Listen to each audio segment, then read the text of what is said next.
Y'all saying this shit? Apparently, black men are not attending college, and this is a horrendous trend. The number of black men at four-year colleges has plummeted, and at Howard University, there are as many non-black students as there are black men. Howard is just 19% black men. There's an array of reasons why this is happening, but the number one thing sociologists point to is something they call the belief gap, that a lot of young black men don't believe that they can or should be able to handle college intellectually or financially. I ain't gonna lie to you. I was gonna stay away from it until I seen this shit. I thought women wanted us to have money, and I thought women wanted us to have money as fast as possible. So I don't see why I'm hopping on here and I see a lot of these fake concerned ass women saying something about us men not going to college. That gave me heartburn. My initial reaction to seeing that clip was, who the fuck is raising these kids? But that's not the proper reaction. He recognized there are other factors that play a role in having black males not go to college. But the very last thing that I would ever let come out of my mouth be that the reason that black males don't go to college is because black women want men with money. No, fucking no. And even his own example, his own example of him saying growing up, seeing individuals with wads of money, you know, that's who the women flock to. Just, young man, what you're really describing is dope boys buying pussy. That's what you're basically describing. And it's okay. We've seen it all over America. It happens in every neighborhood, but that is not the norm, okay? I assure you that is not the norm. I'm 40 years old. I graduated college from the greatest historically black college university ever to be created, Florida A&M University, back in December of 2007. And when I was in college, there was some type of study. I don't know how it came about, but it was common knowledge that the ratio of men to women in Tallahassee around the time I was in college was 15-1. Yeah, 15-1. Boy.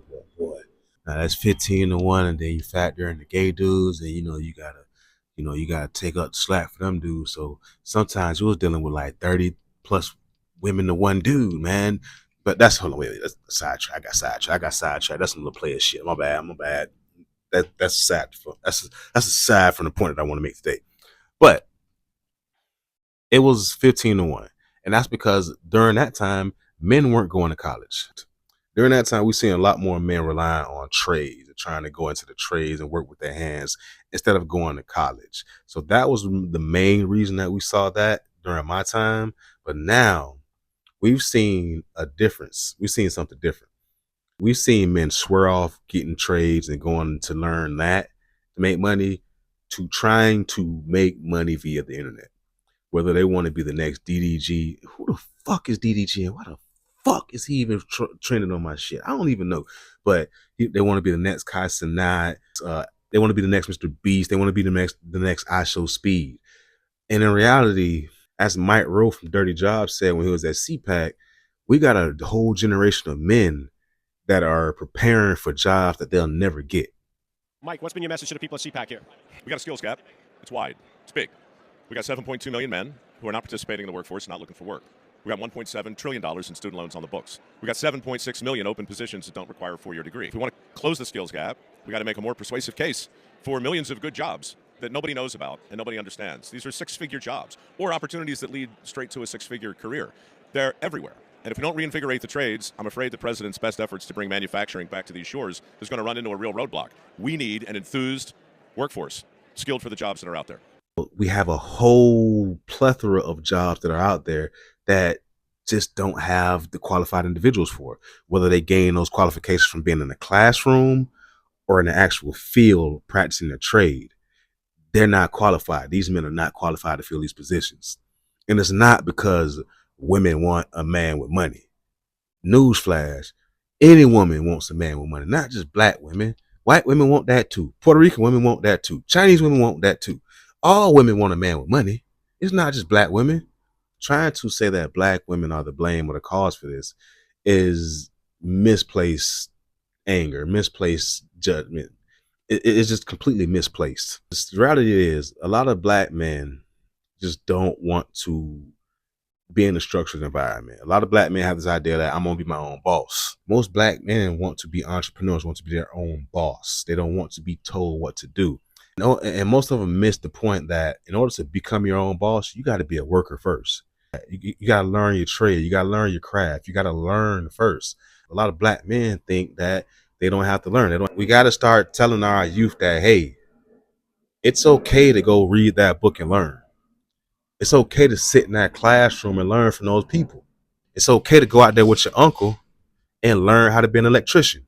It's okay to go over there with Mr. Willie and learn how to be a plumber. You don't have to make $1,000,000 every day. But if I make $100 every day, that's $700 in a week, $1,400 every two weeks, $2,800 every month.